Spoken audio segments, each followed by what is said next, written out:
Hello friends, आजिर भिडिओत आमी अসমীয়া সাহিত্যৰ কিছুমান গুৰুত্বপূৰ্ণ কুৱেশ্যন আলোচনা কৰিম।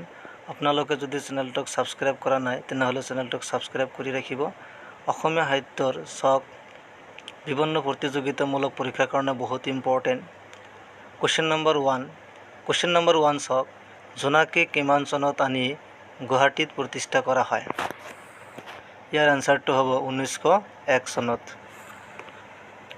কুৱেশ্যন নম্বৰ 2 প্ৰথম অসমীয়া ছপা পুথিখনৰ নাম কি? ইয়াৰ আনসাৰটো হ'ব আসাম বুৰঞ্জী। কুৱেশ্যন নম্বৰ 3 জ্ঞানপীঠ বঁটা বিজয়ী প্ৰথম অসমীয়া উপন্যাসখনৰ নাম কি? ইয়াৰ আনসাৰটো হ'ব মৃত্যুঞ্জয়। কুৱেশ্যন নম্বৰ 4 প্ৰথম অসমীয়া গল্প সংকলন সুৰবীৰ ৰচক কোন?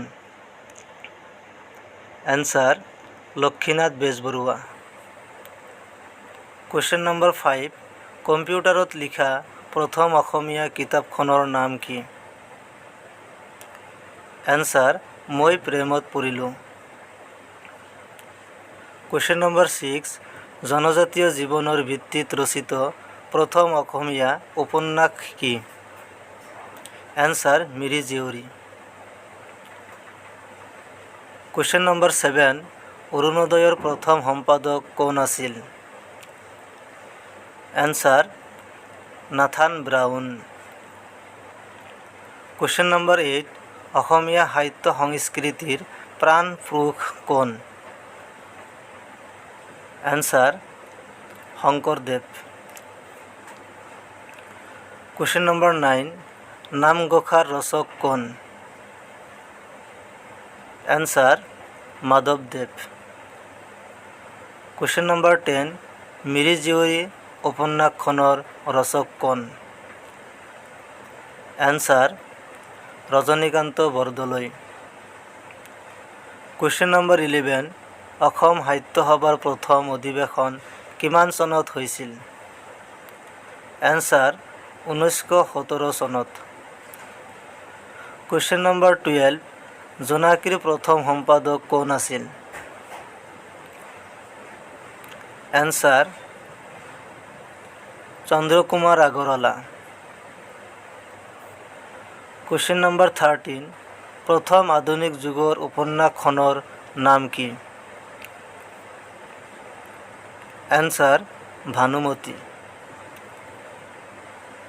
কুৱেশ্যন নম্বৰ 14 অসমীয়া ভাষাত কোনে ৰামায়ণ ৰচনা কৰিছিল?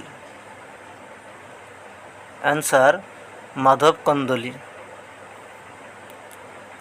কুৱেশ্যন নম্বৰ 15 হস্তি বিদ্যাৰ্ণৱ গ্ৰন্থৰ ৰচক কোন? এনসাৰ সুকুমাৰ বৰকাইত। কুৱেশ্যন নম্বৰ 16 শংকৰদেৱৰ প্ৰথম কাব্যগ্ৰন্থখনৰ নাম কি? এনসাৰ হৰিশ্চন্দ্ৰ উপাখ্যান। কুৱেশ্যন নম্বৰ 17 প্ৰথম অসমীয়া দৈনিক বাতৰি কাকতখনৰ নাম কি? এনসাৰ দৈনিক বাতৰি। কুৱেশ্যন নম্বৰ 18 কোনে প্ৰথমে শংকৰদেৱ বঁটা লাভ কৰিছিল? Answer Kirtinath Hazarika. Question number 19 Asomiya সাহিত্যৰ ৱাল্টাৰ স্কট বুলি কাক কোৱা হয়? Answer Rajanikanta Bordoloi. Question number 20 প্ৰথম অসমীয়া মহিলা আলোচনীখনৰ নাম কি? এনসাৰ ঘৰ জেউতি।